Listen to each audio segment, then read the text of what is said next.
नमस्कार दोस्तों, स्वागत है आपका आज के मुख्य समाचार में, जिसमें सबसे पहली बड़ी खबर में आपको बताएंगे कि केंद्रीय कृषि कानून को राजस्थान में कांग्रेस की सरकार दे सकती है झटका और संशोधन के लिए राजस्थान में अध्यादेश ला सकती है गहलोत सरकार। इसी के साथ दूसरी बड़ी खबर में आपको बताएंगे कि कंगना रनौत को लेकर बिहार से बड़ी खबर, धार्मिक भावनाओं को ठेस पहुंचाने के आरोप में मुकदमा दर्ज। इसी के साथ तीसरी बड़ी खबर में जिक्र होगा कि सुशांत सिंह राजपूत मामले की जांच अलग दिशा में चली गई, ये कहना है एनसीपी के नेता शरद पवार का। तो दोस्तों, हर एक खबर की गहराई में आपको ले जाएंगे, लेकिन उससे पहले अगर आपको भी ऐसा लगता है कि मोदी सरकार किसान विरोधी कानून लेकर आई है तो आप अभी इस वीडियो को लाइक कीजिए और इस लाल बटन को दबा के इस चैनल को फ्री में सब्सक्राइब करके घंटी बजाइए और कमेंट में लिखिए जय हिंद। दोस्तों, रुक करते हैं बड़ी खबरों की तरफ। अध्यादेश लाने की तैयारी। केंद्रीय कृषि कानूनों में संशोधन के लिए राजस्थान में अध्यादेश ला सकती है गहलोत सरकार। जी हां दोस्तों, केंद्रीय कृषि कानून को लेकर कांग्रेस अध्यक्ष सोनिया गांधी की ओर से कांग्रेस शासित राज्यों को लिखे पत्र के बाद अब राजस्थान में गहलोत सरकार भी सक्रिय हो गई है। सोनिया गांधी का पत्र मिलने के बाद अब गहलोत सरकार केंद्रीय कृषि कानूनों में संशोधन के लिए रास्ते तलाश रही है। सूत्रों के मुताबिक इसे लेकर मुख्यमंत्री कार्यालय के स्तर पर चर्चा भी शुरू कर दी गई है। हालांकि आधिकारिक रूप से अभी तक कुछ तय नहीं हुआ है, लेकिन गहलोत सरकार इन कानूनों में बदलाव के लिए अध्यादेश ला सकती है। सोनिया गांधी ने कांग्रेस शासित राज्यों को पत्र लिखकर कहा था कि कृषि राज्य का विषय है और राज्य सरकारों को इनमें संशोधन पर विचार करना चाहिए। गौरतलब है कि बिहार चुनाव से पहले कांग्रेस ने इन कृषि कानूनों के विरोध को बड़ा मुद्दा बना लिया है। देश भर में कांग्रेस शासित राज्य इन कानूनों को वापस लेने की मांग को लेकर विरोध पखवाड़ा मना रहे हैं। राजस्थान में भी मुख्यमंत्री अशोक गहलोत व प्रदेश अध्यक्ष गोविंद सिंह डोटासरा ने इन कानूनों को वापस लेने की मांग को लेकर राज्यपाल कलराज मिश्रा को राष्ट्रपति के नाम ज्ञापन सौंप चुके हैं। 2 अक्टूबर को गांधी जयंती भी प्रदेश भर में इन कानूनों के विरोध में प्रदर्शन आयोजित करने का कार्यक्रम रखा गया है। उपनेता प्रतिपक्ष राजेंद्र राठौड़ ने मोदी सरकार के कृषि विधेयकों को राजस्थान में लागू न करने के कांग्रेस के फैसले पर और नया कानून बनाने के निर्णय पर आश्चर्य प्रकट किया है। राठौड़ ने कहा कि किसानों के दम पर दशकों तक शासन करने वाली कांग्रेस ने किसानों के कल्याण के बारे में कभी भी नहीं सोचा है। 10 साल से ज्यादा समय तक स्वामीनाथन आयोग की रिपोर्ट ठंडे बस्ते में रखने वाली कांग्रेस अब जब देश में किसानों लागत का 1.5 गुना न्यूनतम समर्थन मूल्य मिलना प्रारंभ हो गया तो कांग्रेस को दिक्कत है। कांग्रेस के केंद्रीय नेतृत्व का यह निर्णय कि राजस्थान सहित कांग्रेस शासित प्रदेशों की विधानसभा में प्रस्ताव पारित कर केंद्र सरकार के किसान के हित में लाए गए विधेयकों को रोकने का निर्णय करना न केवल कांग्रेस पार्टी के लिए आत्मघाती होगा, बल्कि देश के किसानों की खुशहाली का मार्ग रोकने में कांग्रेस पार्टी का गलत कदम साबित होगा। रुख करते हैं अगली खबर की तरफ। कंगना रनौत को लेकर बिहार से बड़ी खबर, धार्मिक भावना को ठेस पहुंचाने के आरोप में मुकदमा, सुनवाई कल। जी हां दोस्तों, अपने बयानों के लिए सुर्खियों में बनी बॉलीवुड एक्ट्रेस कंगना रनौत के खिलाफ बिहार के सारण जिले में मुकदमा दाखिल हुआ है। यह मुकदमा छपरा के भगवान बाजार थाना के रतनपुरा मोहल्ला निवासी और राष्ट्रीय यादव सेना के प्रदेश अध्यक्ष राकेश कुमार उर्फ राकेश यादव ने दर्ज कराया है। इसमें कंगना के खिलाफ कांग्रेस नेता राहुल गांधी पर अपने एक ट्वीट के जरिए धार्मिक भावना को ठोस पहुंचाने का आरोप लगाया गया है। मुकदमा करने वाले राकेश कुमार ने अपनी शिकायत में कहा है कि कंगना ने एक आपत्तिजनक पोस्ट ट्वीट किया है। इसमें उन्होंने लिखा है कि जैसे श्री कृष्ण की नारायणी सेना थी, वैसे ही पप्पू की भी अपनी एक चंपू सेना है, जो कि केवल अफवाहों के दम पर लड़ना जानती है। उन्होंने खुद पर लगाए गए आरोप का हवाला देते हुए आगे लिखा कि अगर कोई यह सिद्ध कर दे कि उन्होंने किसानों को आतंकी कहा तो वे माफी मांगकर हमेशा के लिए ट्विटर छोड़ देंगी। राकेश कुमार के अनुसार इस ट्वीट से समाज व धर्म विशेष की भावनाएं आहत हुई हैं। यहाँ पूर्व कांग्रेस अध्यक्ष राहुल गांधी को पप्पू बताया गया है।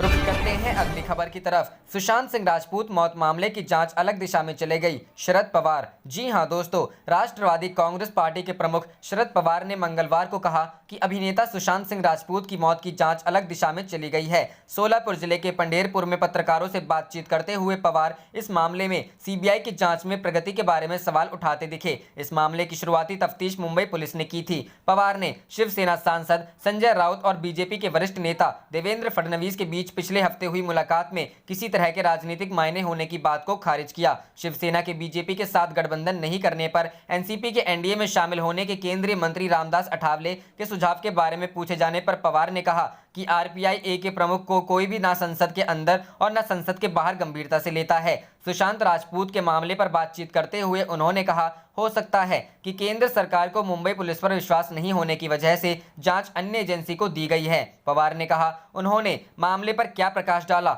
हमने अब तक कुछ नहीं देखा। खुदकुशी अलग रखकर अजीब चीजें निकाल कर आ रही हैं। अब जांच अलग दिशा में चली गई है। उन्होंने कहा कि सच सामने आने पर चीजें साफ हो जाएंगी। वे जाहिर तौर पर ड्रग्स मामले में एनसीबी की जांच का हवाला दे रहे थे। रुख करते हैं अगली खबर की तरफ। सरकारी नौकरियों में बड़ी गिरावट, केंद्र ने बीते साल के मुकाबले की सिर्फ 50% भर्तियां, राज्यों में भी बुरा हाल। जी हां दोस्तों, केंद्र और राज्य सरकारों की सरकारी नौकरियों में बड़ी गिरावट देखने को मिली है। मौजूदा वित्त वर्ष में हायरिंग 3 साल के निचले स्तर पर है। इस वित्त वर्ष के शुरुआती 4 महीनों की बात करें तो बीते साल के मुकाबले केंद्रीय नौकरियों का औसत 50% ही है, जबकि राज्य सरकारों की नौकरियों में भी पिछले साल के मुकाबले 60% ही भर्तियां हुई हैं। नेशनल पेंशन सर्विस के अनुसार वित्त वर्ष 2020-21 में सरकारी नौकरियों में सबसे बड़ी गिरावट देखने को मिल रही है। कोरोना वायरस के भारतीय अर्थव्यवस्था पर प्रभाव के कारण न केवल प्राइवेट सेक्टर में नौकरियां जा रही हैं, बल्कि केंद्र और राज्य सरकारें भी नौकरियों में कटौती कर रही है। मौजूदा वित्त वर्ष की पहली तिमाही में भारतीय अर्थव्यवस्था में 24% की गिरावट देखने को मिली थी। इस गिरावट को देखते हुए केंद्र सरकार ने केंद्रीय डिपार्टमेंट और मंत्रालयों को आने वाले कुछ समय में कोई नई नौकरी न निकालने का इंस्ट्रक्शन भी दिया है।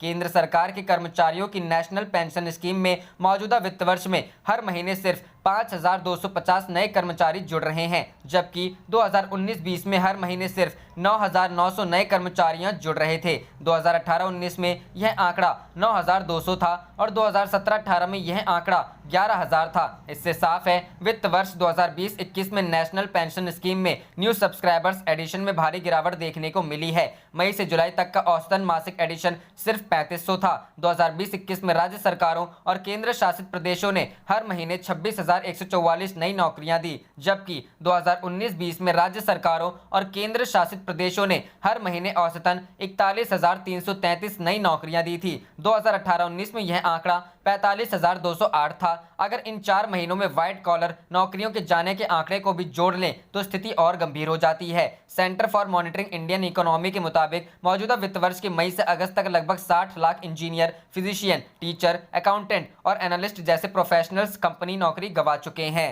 रुख करते हैं अगली खबर की तरफ। कोरोना वायरस के बाद चीन से फैली ये खतरनाक बीमारी, भारत के लिए आईसीएमआर ने जारी की चेतावनी। जी हां दोस्तों, पूरी दुनिया में अभी भी कोरोना का कहर बना हुआ है। भारत, अमेरिका, ब्राजील, चीन जैसे देश कोरोना के सबसे बुरे दौर से गुजरे हैं। जहां एक तरफ अमेरिका और भारत में कोरोना का प्रकोप बना हुआ है, तो वहीं चीन में एक बार फिर नई बीमारी दस्तक दे रही है। चीन में फैली इस बीमारी को लेकर भारत अभी से सचेत हो गया है और इसे लेकर Indian council of medical research ने इसे लेकर चेतावनी भी जारी की है। चीन में फैली इस नई बीमारी का नाम कैट क्यू वायरस है। चीन में फैले इस वायरस को एथॉरपोड जनित विषाणु की श्रेणी में रखा जाता है। ये वायरस मुख्य रूप से सुअर और क्यूलेक्स मच्छरों से पाया जाता है। हालिया दिनों में ये वायरस चीन और वियतनाम में तेजी से फैला है। रिसर्चर्स बताते हैं कि ये कैट क्यू वायरस तेज बुखार, दिमागी बुखार और मेनिंजाइटिस जैसे लक्षणों के साथ तेजी से शरीर में फैलता है। इस बारे में आईसीएमआर का कहना है कि भारत जिस स्थिति से गुजर रहा है उसको देखते हुए कहा जा सकता है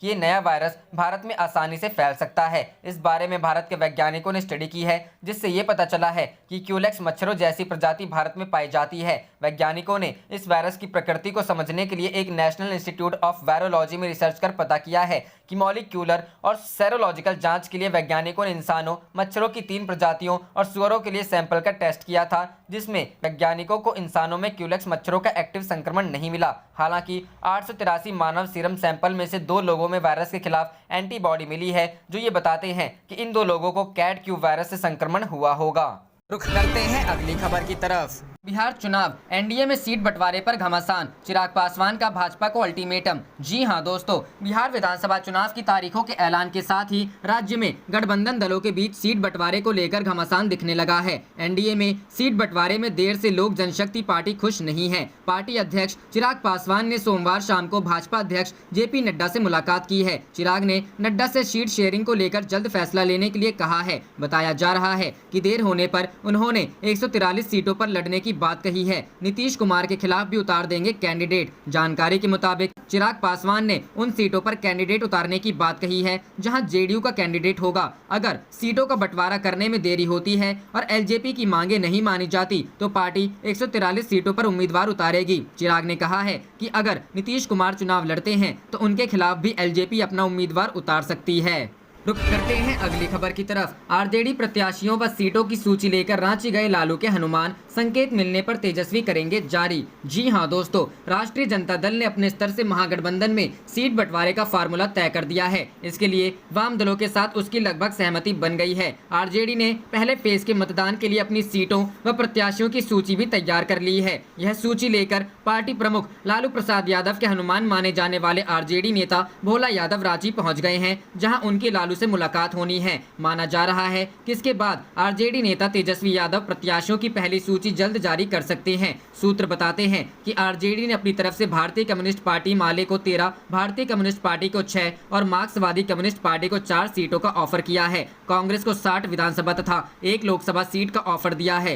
रुक करते हैं अगली खबर की तरफ। बिहार इलेक्शन 2020 चुनाव घोषणा पत्र में कांग्रेस बिहार की जनता के सुझावों को शामिल करेगी। जी हां दोस्तों, अखिल भारतीय कांग्रेस कमेटी घोषणा पत्र के संयोजक व पूर्व राज्यसभा सदस्य राजीव गौड़ा ने कहा कि बिहार चुनाव को लेकर कांग्रेस अपने घोषणा पत्र में जनता के सुझावों को शामिल करेगी। यह बिहार की बात के नाम से जाना जाएगा। सभी व्यक्ति ईमेल, व्हाट्सएप, वेबसाइट और सोशल मीडिया के माध्यम से अपना सुझाव भेज सकते हैं। गौड़ा मंगलवार को प्रदेश कांग्रेस मुख्यालय सदाकत आश्रम में कांग्रेस के घोषणा पत्र को लेकर आयोजित प्रेस कॉन्फ्रेंस में ये जानकारी दी। इस मौके पर बताया गया कि बिहार की दशा कैसी है और कांग्रेस सत्ता में आने पर क्या करेगी। गौड़ा ने कहा कि कांग्रेस नेता ऑनलाइन विमर्श करेंगे, जिस पर आम लोग अपने सुझाव व प्रश्न पोस्ट कर सकते हैं। वहीं कांग्रेस विधानमंडल दल के नेता सदानंद सिंह ने कहा कि कांग्रेस अपने घोषणा पत्र में उन बातों को शामिल करेगी जिससे राज्य का चहुमुखी विकास हो। सोशल मीडिया सेल के अध्यक्ष रोहन गुप्ता ने आम लोगों को घोषणा पत्र से जोड़ने पर बल दिया। वहीं बिहार मैनिफेस्टो कमेटी के अध्यक्ष आनंद माधव ने कहा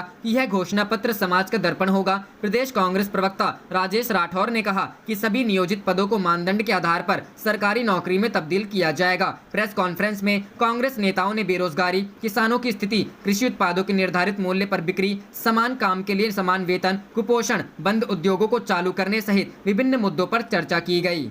रुक करते हैं अगली खबर की तरफ। बिहार इलेक्शन, बीजेपी के कई मौजूदा विधायकों के टिकट काटने की सिफारिश, जानिए क्या है वजह। जी हां दोस्तों, भाजपा के मंडल अध्यक्षों ने राज्य के 30 पार्टी विधायकों का टिकट काटने की सिफारिश कर पार्टी नेतृत्व के सामने एक नई चुनौती खड़ी कर दी है। मंडल अध्यक्षों ने दो टूक कहा है कि ये 30 विधायक अगर फिर से उम्मीदवार बनाए गए तो उनकी जीत मुश्किल होगी। इतना ही नहीं, पार्टी की मंडल इकाई ने उन्हें भी टिकट न देने की सलाह दी है, जो बीते चुनाव में 25 से 30 हजार से अधिक मतों से चुनाव हार गए थे। दरअसल एनडीए में अभी सीटों की संख्या का औपचारिक ऐलान भले ही नहीं हुआ है, लेकिन अंदर खाने में उम्मीदवार भी तय हो रहे हैं। खासकर वैसी सीटें जहां पर एनडीए में कोई विवाद नहीं है, उन सीटों पर भाजपा में भी अधिकतर नेताओं को क्षेत्र में जाकर काम करने को कहा गया है। इसी क्रम में हाल ही में पार्टी ने मंडल अध्यक्षों से उम्मीदवारों के मसले पर राय मांगी। सभी मंडल अध्यक्षों ने उम्मीदवार चयन पर अपनी राय दी है। बिहार भाजपा के 45 संगठनात्मक जिले के अधीन लगभग 1100 मंडल अध्यक्ष हैं। पार्टी सूत्रों के अनुसार भाजपा के मौजूदा 53 में से 30 से अधिक विधायकों के खिलाफ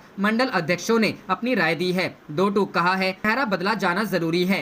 रुक करते हैं अगली खबर की तरफ। किसान हर गांव में भाजपा का खेत खोदकर जड़ से उखाड़ कर देगा जवाब, अखिलेश। जी हां दोस्तों, समाजवादी पार्टी के राष्ट्रीय अध्यक्ष अखिलेश यादव ने कहा है कि 2022 में किसानों को कॉरपोरेट घरानों का गुलाम बनाने वाला कानून अहंकारी भाजपा सत्ता के विरुद्ध जन आंदोलन का मुख्य कारण बन गया है। अब किसान हर गांव में भाजपा का खेत खोदकर उन्हें जड़ से उखाड़ कर बताएंगे कि कैसे न्यूनतम समर्थन मूल्य के धोखे के बदले वह इनके विरुद्ध अधिकतम विरोध कर भाजपा का ही दाना पानी बंद कर देगा। उन्होंने मंगलवार को अपने बयान में कहा कि भाजपा ने बहुमत के बल पर विपक्ष की अनदेखी कर जो किसान विरोधी काला कानून पास किया है, उसके विरुद्ध देश भर में हो रही प्रतिक्रिया को नजरअंदाज करना उसे बहुत भारी पड़ेगा। सपा अध्यक्ष ने कहा कि भाजपा की नीति और नीयत दोनों किसान हितों के विरोध की है। उसने किसानों की 2022 तक आय दोगुनी करने, लागत से 1.5 गुना ज्यादा फसल की कीमत देने तथा कर्ज माफी के वादे किए थे। इनमें से एक भी वादा पूरा नहीं हुआ। जब आलू प्याज जैसी जरूरी सब्जियों की जमाखोरी होती थी तो सरकारों के हाथों में कार्रवाई की शक्ति थी।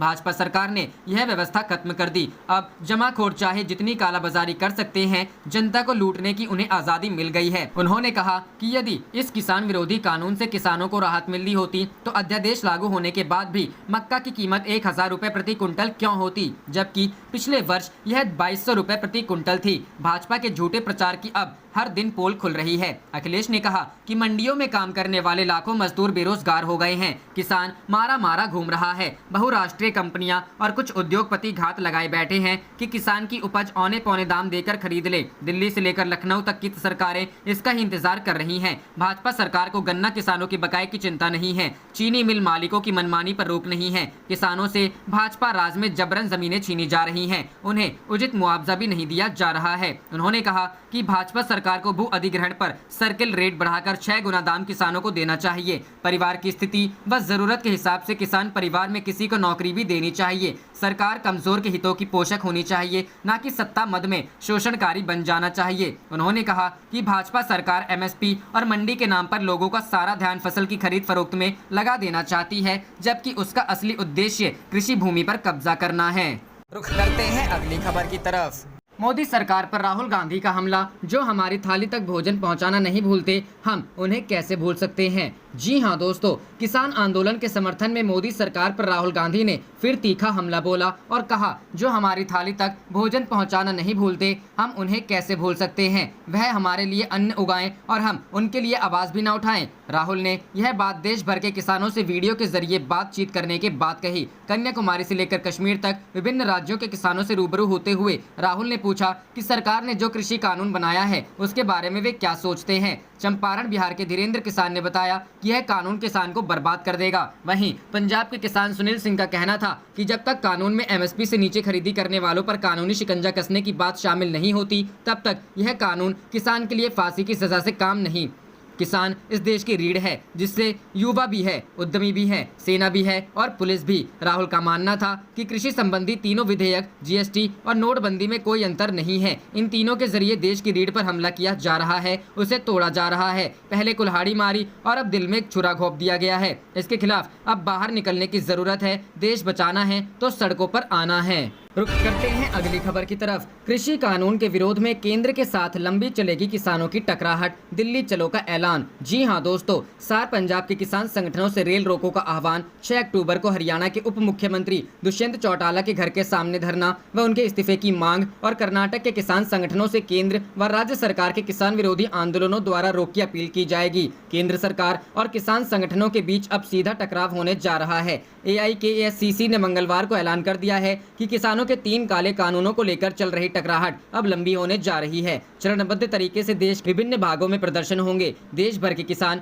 26-27 नवंबर को दिल्ली चलो में शामिल होंगे। AIKSCC के पदाधिकारी योगेंद्र यादव ने कहा, 2 अक्टूबर से देश भर में किसानों के बड़े विरोध अभियानों की शुरुआत की जाएगी। केंद्र सरकार के किसान विरोधी कानून के खिलाफ गाँव सभा के प्रस्ताव अपनाएंगे। 14 अक्टूबर को देश के किसान MSP अधिकार दिवस के रूप में मनाएंगे। सरकार के इस झूठ का खुलासा करेंगे कि किसानों को स्वामीनाथन आयोग के अनुसार न्यूनतम समर्थन मूल्य मिल रहा है। ये सभी विरोध एक राष्ट्रीय विरोध के रूप में 26 व 27 नवंबर 2020 को दिल्ली में संगठित होंगे। AIKSCC का कहना है कि वे केंद्र सरकार को किसानों के भविष्य व जीविका पर किए जा रहे अमानवीय हमले को वापस लेने के लिए मजबूर करेंगे। AIKSCC का संकल्प है कि जब तक देश के किसान नहीं जीत जाते, तब तक संघर्ष जारी रहेगा। रुख करते हैं अगली खबर की तरफ। कमलनाथ का दावा, सभी सीटों पर लहराएगा कांग्रेस का परचम। जी हां दोस्तों, मध्य प्रदेश की 28 विधानसभा सीटों पर उपचुनाव की तारीखों के ऐलान का बीजेपी और कांग्रेस दोनों ने स्वागत किया है। तारीखों की घोषणा होते ही दोनों दलों ने अपनी अपनी जीत के दावे शुरू कर दिए हैं।